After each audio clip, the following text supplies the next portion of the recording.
Bonjour, aujourd'hui un cours sur la gestion de données, les statistiques, et on va parler des deux derniers éléments qu'il faut connaître pour le brevet. On a déjà vu la moyenne, je vous rappelle, dans la vidéo précédente, la moyenne c'est on additionne tout et on divise par le nombre d'éléments, c'est-à-dire si c'était équitable, si on avait un pot commun et que c'était réparti de manière équitable, combien chacune des parties aurait d'argent. Là ici, on va faire la même chose sur les mêmes exemples avec la médiane et l'étendue. Donc c'est parti, chacun des salaires, du salaire par membre de l'équipe, de la première entreprise, de la deuxième entreprise. Je ne reviens pas là-dessus, c'est comme dans la dernière vidéo. Alors, en moyenne, on avait vu la dernière fois qu'ici on touchait en moyenne un petit peu plus que là. Bon, regardons d'autres indicateurs, puisque ce sont des indicateurs. La médiane. Alors la médiane c'est quoi? La médiane c'est la valeur pour laquelle on en a autant au-dessus que au-dessous. Donc je vais, pour l'entreprise, classer les éléments dans l'ordre, du plus petit au plus grand. Vous pouvez vérifier, ce sont bien les éléments qui sont là, mais je les ai mis dans l'ordre croissant. Notez que ça fonctionne aussi dans l'ordre décroissant, il n'y a pas de problème. Et je prends la valeur centrale, c'est-à-dire j'en ai bien 2 en dessous et 2 en dessus. Qu'est-ce que ça veut dire mon 1 900 €? Ça veut dire que j'ai autant de salariés qui touchent moins de 1 900 € que de salariés qui touchent plus de 1 900 €.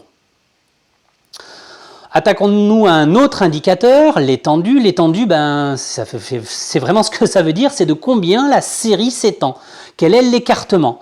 Donc je vais prendre la plus grande des valeurs et je vais soustraire avec la plus petite des valeurs. C'est-à-dire qu'entre le maximum et le minimum, j'ai 4150 d'écart. Donc là, je sais qu'il y a autant en dessous de 1900 qu'en dessus de 1900, et je sais qu'entre le maximum et le minimum, il y a 4150 d'écart. Je peux le faire également pour la deuxième entreprise, qui me permettra d'avoir des éléments de comparaison. Alors ça pourrait paraître plus compliqué parce qu'il y en a 6, donc du coup on se dit, 6, comment je partage en deux? J'en mets 3 d'un côté et 3 de l'autre. Et entre ici mon numéro 3 et mon numéro 4, je vais tomber sur 2400. Je suis à 2500 ici, 2300. Au milieu, c'est 2004. Donc j'ai autant de gens qui gagnent moins de 2004 que de gens qui gagnent plus de 2004. Et puis pour l'étendue, je prends le maximum moins le minimum, voilà, c'est la même chose que tout à l'heure. Celui qui touche le plus, c'est 6 000 € et celui qui touche le moins, il est ici 1600. Donc la différence entre les deux est là. Alors vous voyez bien qu'en fonction de l'indicateur qu'on regarde, il faut faire attention. Pour en souvenir, je me souviens qu'en moyenne, ici les salariés gagnaient plus.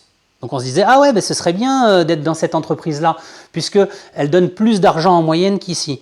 Oui, mais sauf que si on regarde la médiane, c'est-à-dire le nombre central de la série, ici on a 1900, ici on a 2400, donc c'est un petit peu mieux ici. Et on a par contre le même écart entre l'employé le mieux payé et l'employé le moins bien payé.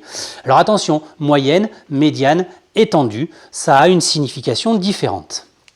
Alors juste pour marquer ça dans le cours, la moyenne, la médiane et l'étendue, ce sont des indicateurs d'une série, et la moyenne également. Alors la médiane, c'est la valeur pour laquelle on en a autant au-dessus qu'en dessous. Donc qu'est-ce qu'on fait? On les met dans l'ordre et on prend la valeur centrale. L'étendue, qu'est-ce que c'est? C'est la différence entre le maximum et le minimum. Donc on va être amené à faire une soustraction pour vérifier quel est l'écartement de la série. Voilà, moi comme d'habitude, ici je vous mets les liens pour aller directement sur les exercices qui sont proposés, corrigés sur ma page YouTube. Et moi je vous dis à bientôt.